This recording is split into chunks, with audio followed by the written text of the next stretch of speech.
વિરામ બાદ ફરી એકવાર સ્વાગત છે कैसे जीतेगा ગુજરાત કાર્યક્રમમાં। મિત્રો, અત્યારે આપણે ચર્ચા કરી રહ્યા છીએ ગુજરાતની સરકાર ગુજરાતના બાળકોની મનની તંદુરસ્તી અને શરીરની તંદુરસ્તી માટે કેવા પ્રયત્નો કરી રહી છે। તો ચાલો આજની આ ચર્ચાને આગળ વધારીએ। આનંદીબેન, વિરામ પહેલા આપણે વાત કરીએ પ્રમાણે કે શહેરના લોકો છે એમને ખેલકૂદ માટે ખૂબ પ્રોત્સાહિત કરવામાં આવે છે, ખૂબ બધી ફેસિલિટીઝ મળે છે, તો પછી ગામડાના વ્યક્તિઓનું શું, જે છેવાડાનો માણસ છે એનું શું, ખેલકૂદના ક્ષેત્રે એ બાબત માટે ગુજરાત શું કરી રહ્યું છે? આપણે ત્યાં સાંસ્કૃતિક પરંપરાઓ રહી છે મેળાઓની।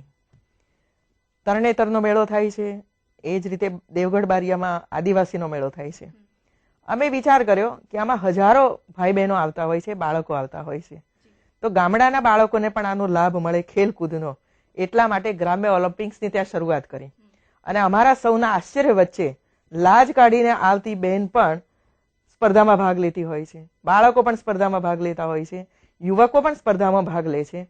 એમને રોકડ પુરસ્કાર પણ આપવામાં આવે છે રાજ્ય સરકાર તરફથી, અને એમાં વગર તાલીમે પણ જે સારો દેખાવ કરે છે એમનું અમે સિલેક્શન કરીએ છીએ અને એમને ઓલિમ્પિક્સ માટે અને બીજા માટે એમને તૈયારી કરાવીએ છીએ। એમાં જ અમારો બાબુભાઈ પાણીચા, જે હમણાં સાબરકાંઠાનો યુવક છે અને હમણાં જે સ્પર્ધા થઈ સ્પીડ વોકની, એમાં એ ક્વોલિફાઈડ થયો ઓલિમ્પિક્સ માટે। આ વિદ્યાર્થી એ આ પ્રકારનો વિદ્યાર્થી હતો, એટલે ગ્રામ્ય લેવલે પણ આવું કૌશલ્ય પડ્યું છે, એને પણ ઉજાગર કરવા માટેનો રાજ્ય સરકારનો આ પ્રયાસ છે। એટલે ખેલકૂદના ક્ષેત્રમાં ઘણી વખત આર્થિક બાબત પણ ખૂબ મોટી મુશ્કેલી ઊભી થઈ જતી હોય છે। બરાબર છે, વાત સાચી છે। એટલો જ નહીં, પરંતુ વેકેશન દરમિયાન પણ બાળકોને તાલીમ આપવા માટે હોસ્ટેલોની વ્યવસ્થા કરવામાં આવી છે। એક લીંબડીમાં હોસ્ટેલ હમણાં જ અમે બાંધી, વડોદરાની અંદર હોસ્ટેલ બંધાઈ રહી છે, તો વેકેશન દરમિયાન પણ વિદ્યાર્થીઓ ગામડાના જ આવે છે અને 1 મહિનો ત્યાં રહીને એ લોકોને તાલીમ આપવામાં આવે છે।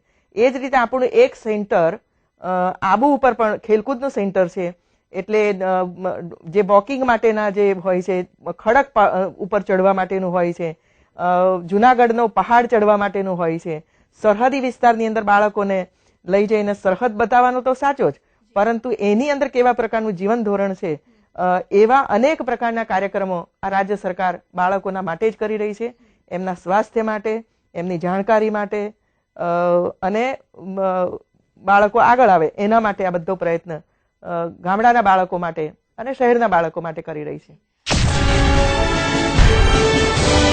અને એવું કહેવાય છે કે રમત ગમતથી શરીરને એકદમ તંદુરસ્ત રાખી શકાય છે, તો પછી મનને તંદુરસ્ત રાખવા માટે શું કરવાનું? એના માટે યોગનો સહારો લેવામાં આવે છે। મન ચંગા તો સબ ચંગા। તો યોગ માટે ગુજરાતના લોકો આગળ વધે, ગુજરાતના બાળકો આગળ વધે, એ માટે ગુજરાત શું કરી રહી છે? રાજ્ય સરકારે 1 વર્ષ પહેલા નિર્ણય કર્યો કે રાજ્યના 1 લાખ જેટલા બાળકો જે પ્રાથમિક શાળાઓની અંદર અભ્યાસ કરે છે એમના માટે યોગ શરૂ કરીએ। એના માટે સૌથી પહેલા અમે ટીચર્સને ટ્રેનિંગ આપી, ટીચર્સને યોગ શીખવાડ્યા, અને હવે છેલ્લા 1 વર્ષથી ગુજરાતના દરેક શાળાઓની અંદર પ્રાર્થના સમયે જ 10 મિનિટનો બાળકોને યોગ કરાવવામાં આવે છે। ગુજરાતના સમગ્ર બાળકો આની અંદર ભાગીદાર બન્યા છે, સ્વસ્થ મન પણ બન્યું છે અને અભ્યાસ કરવાની અંદર એમને લગની પણ લાગી છે। અને છેલ્લો પ્રશ્ન એ પૂછવો છે કે કોઈ પણ દેશમાં, કોઈ પણ દેશના બાળકોમાં જો રાષ્ટ્રભક્તિની ભાવના નાખવામાં આવે તો એમના જીવનમાં અને દેશમાં ઘણું બધું પરિવર્તન લાવી શકાય છે। તો આ બાબતે ગુજરાતના બાળકો માટે શું કર્યું છે? ગુજરાતનું પ્રાથમિક શાળાના બાળકથી લઈને કોલેજ સુધીના અને ટેકનિકલની અંદર અભ્યાસ કરતા વિદ્યાર્થીઓ માટે અમે કેલેન્ડરો બનાવ્યા છે। ગુજરાતમાં 3 મહત્વના દિવસો આવે છે। એક 15મી ઓગસ્ટ આપણો સ્વાતંત્ર્ય દિન, 26મી જાન્યુઆરી આપણો પ્રજાસત્તાક દિન, અને 1લી મે ગુજરાત રાજ્યનો સ્થાપના દિન, જે આજ સુધીમાં માત્ર એક જ સ્થાન ગાંધીનગરમાં જ એની ઉજવણી થતી હતી, પરંતુ રાજ્યના મુખ્યમંત્રી શ્રી આવતાની સાથે એ નિર્ણય કર્યો કે જુદા જુદા જિલ્લાઓની અંદર આ 3 કાર્યક્રમો થવા જોઈએ, અને એમાં રાજ્ય સરકારે એ નિર્ણય કર્યો કે એમાં જે સાંસ્કૃતિક કાર્યક્રમો થાય એ સાંસ્કૃતિક કાર્યક્રમોની અંદર વિવિધતા હોવી જોઈએ। દાખલા તરીકે 1857 થી સુભાષ, આપણો સ્વાતંત્ર્ય સંગ્રામ, જે આજના બાળકો ભૂલી ગયા છે, માતા પિતા પણ ભૂલી ગયા છે, અને જે રીતે આપણા ઇતિહાસની અંદર આને શીખવવામાં આવે છે એ તદ્દન વિકૃત રીતે શીખવવામાં આવે છે। પાઠ્યપુસ્તકોમાં પણ એક પ્રકારનું બોધરેશન હોય છે કે બાળકો યાદ નથી રાખતા। એ વાત સાચી છે, અને એટલા માટે આવા કાર્યક્રમો જ્યારે થાય ત્યારે શાળાના બાળકો એની અંદર ભાગ લેતા હોય છે, અને એ ઇતિહાસ પણ જાણે છે, અભિનય પણ કરે છે, અને તાદ્રશ્ય બધું જુએ છે, એટલે યાદ પણ રાખે છે। એટલે અભ્યાસમાં એમને કોઈ તકલીફ નથી પડતી. 15મી ઓગસ્ટનો કાર્યક્રમ હોય તો એક વીક પહેલા બાળકો શાળાઓની અંદર સ્પર્ધાઓ કરતા હોય છે. એમાં રંગોળી હરીફાઈ હોય કે વેશભૂષા હરીફાઈ હોય, કોઈ બાળક સરદાર બની હોય તો ભગતસિંહ બની હોય, કોઈ બાળક તો વળી કોઈ ઝાંસીની રાણી બનીને આવતો હોય અને 2 વાક્યો બોલે તો એની અસર એના શરીર ઉપર, એના મન ઉપર એની અસર થતી હોય છે.